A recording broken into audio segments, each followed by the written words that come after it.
이강인의 싱가포르, 중국전 맹활약 골에 대한 극찬이 쏟아지고 있습니다. 프랑스 현지에서도 난리가 났는데요. 프랑스 현지 매체에서는 이강인의 골은 무척이나 아름다웠다.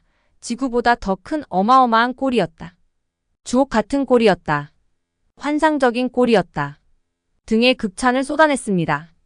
현지 팬들은 평소처럼 너무 강함. 소파에 앉아있는 나도 속았어. PSG가 그를 변화시켰어. 너무 화끈한 골이었어. 음바페보다 낫다. 이 선수에게는 무엇인가 특별한 것이 있어. 정말 순식간에 벌어진 일이었어. 엄청난 속도의 페인팅과 슛이었어. 전 메시인 줄 알았어요. 이강인을 보면 호나우지뉴가 보여요 등의 반응을 보였습니다. 이에 반해 파리 생제르맹 팬들은 아쉬움의 반응을 보이기도 했는데요. 나는 그가 강하다는 인상을 받긴 했으나 PSG에서는 그러질 못해. 왜 파리에서는 그렇게 하질 않는 거야? 왜 우리 선수들은 대표팀만 가면 강해지는 거야? 등의 아쉬움이 섞인 반응들도 나왔는데요. 이에 대한 현지 팬들의 반응은 엘리케가 이강인의 사용법을 몰라서야. 내년에는 파리에서 그가 더욱 빛나는 해가 될 거야. 강인이는 내년에 확실히 해낼 거야. 난 확실히 믿어. 난 강인이 기차를 확실히 탈 거야. 내가 볼 때 다음 시즌에는 비티냐처럼 맹활약할 수 있다고. 그에게 더 많은 자유를 주면 확실히 알 수 있을 거야. 진짜 비티냐와 같은 부활이 있을 거야. 이강인을 더 공격적으로 활용해야 해 등의 반응을 보였습니다. 특히 올해 엘리케 감독이 가장 활약한 선수, 최고의 선수라고 뽑은 선수가 음바페가 아닌 비티냐였는데요. 비티냐 선수는 첫 시즌에 엄청나게 욕을 먹고 죽을 썼는데 이번에 하드캐리하면서 데뷔 이후 최고의 모습을 보인다고 평가를 받고 있습니다. 꼭 필요할 때 득점이나 어시스트 등을 하는 등 클러치 능력까지 창착했다면 극찬을 받았었습니다. 이렇게 맹활약한 비티냐처럼 될 것이라고 이강인 선수를 현지 팬들이 극찬하고 있는 것입니다. A매치 10호 골을 기록한 이강인은 그대로 손흥민에게 달려가 폴짝 뛰어 안겼습니다. 요란하던 중국 관중들은 일제히 침묵에 빠졌습니다. 이번 골로 이강인은 최근 10번의 A매치에서 6골 3도움을 올리게 됐습니다. 10경기에서 9개의 공격 포인트. 최고의 폼인데요. 이 경기 약 79분간 활약한 이강인은 1골 이외에도 89%의 높은 패스 성공률, 기회 창출 1회, 상대 박스 내 터치 1회, 드리블 성공 1회, 파이널 서드 지역 공 투입 무려 10회를 기록하며 한국이 답답한 순간마다 숨통을 트이게 만들었습니다. 실제로 한국은 이 경기 손흥민이 위치한 왼쪽 측면에서 주로 공격을 풀었습니다. 이강인이 위치한 오른쪽으론 공이 잘 가지 않았습니다. 하지만 이강인은 공을 잡을 때면 필드 전체를 확인한 뒤 동료가 쇄도하는 쪽으로 공을 뿌리며 공격을 이끌었습니다. 특히 왼쪽 측면에 위치한 손흥민을 발견한 뒤 긴 패스로 공을 연결하고 다시 침투해 손흥민의 패스를 슈팅으로 연결하는 장면은 압권이었습니다. 이강인은 소속팀 PSG와 대표팀에서 여러 포지션을 오가며 활약 중입니다. 그는 가장 선호하는 포지션 이야기가 나오자 매 경기 매 순간 다른 것 같다. 감독님이 원하시는 포지션에서 최선을 다하겠다. 내가 대표팀에서 처음 한 인터뷰처럼 매 순간 팀을 가장 많이 돕고 좋은 결과를 낼 수 있도록 최선을 다하려 한다. 포지션에 신경 쓰기보다는 팀의 도움과 보탬이 많이 되려 한다라고 말했습니다. 한국 축구는 큰 변화의 시기를 앞뒀습니다.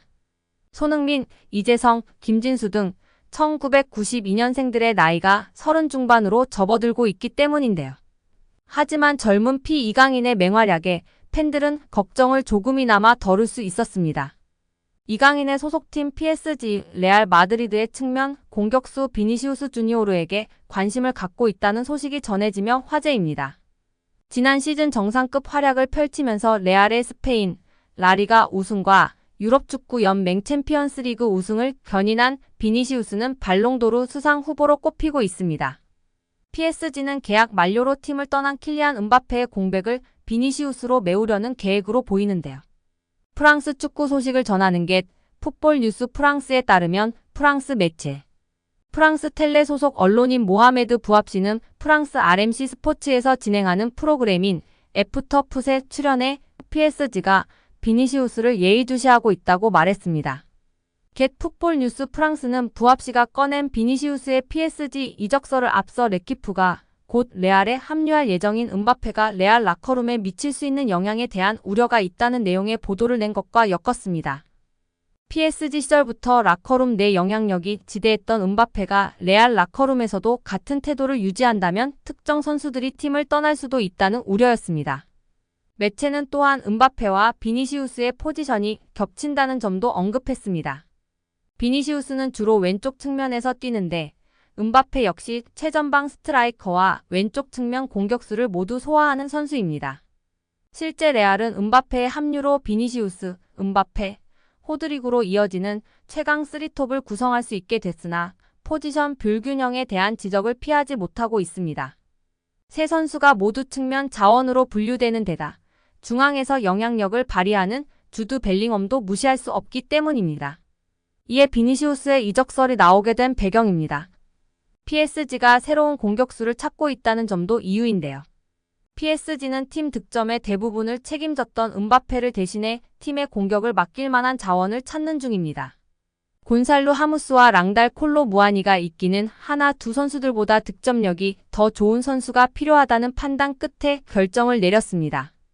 이에 빅터 오시멘을 비롯해 다수의 스트라이커 자원들이 PSG와 연결되고 있으나 비싼 이적료 등을 문제로 공식 협상으로 이어지지는 않고 있습니다.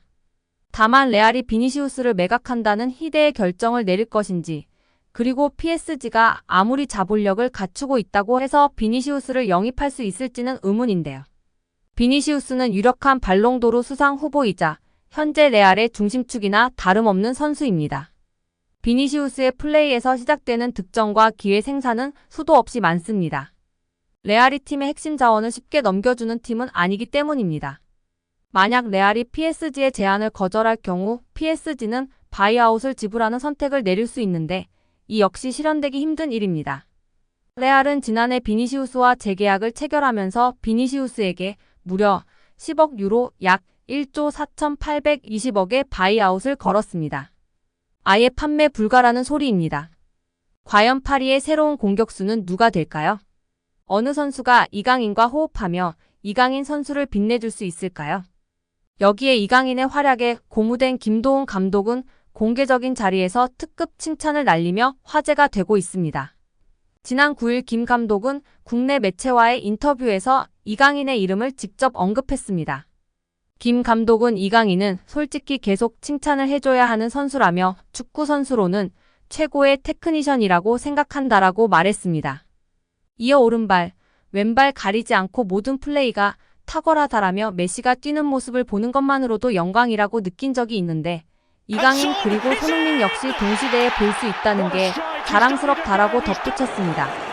그러면서 이강인이 마음적으로 힘든 부분이 많았기에 우리가 그를 보호하고 보듬어줘야 한다라고 강조하며 팬들의 공감과 지지를 받고 있습니다.